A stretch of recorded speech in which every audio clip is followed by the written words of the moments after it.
Is your Consumer Cellular flip phone screen black, flickering, or unresponsive? Don't panic. Often, it's a simple fix. First, determine if it's a power issue. Ensure your phone is adequately charged. Low battery can cause screen blackouts. If charged, try a soft reset. Hold the power button for 10 to 15 seconds to reboot. This often resolves software glitches, freezing the display. For persistent issues, clean the charging port with compressed air to rule out intermittent power problems.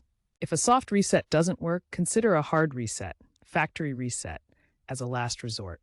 For Alcatel models, this usually involves holding the volume down and power buttons while off.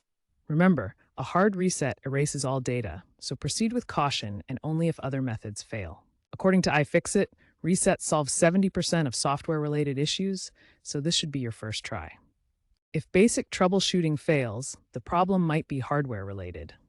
Check for physical damage like cracks or liquid exposure. If you notice damage, or if resets don't work, professional repair is recommended. Consumer Cellular has enhanced online support, which now provides AI-driven troubleshooting guides. Best Buy partnered with Consumer Cellular in 2025 for a pilot program repairing 5,000 flip phone screens at discounted rates, $15 to $30, so check for similar programs. Note that screen replacements may be necessary for phones older than 3 to 5 years, and parts availability may be limited. Also, gently flexing the phone, use a soft cloth, can help if the ribbon cable connecting the screen has become loose.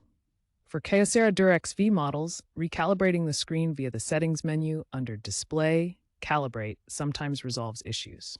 According to Consumer Cellular's 2024 Q3 report, 18% of support tickets involve display issues, so you're not alone.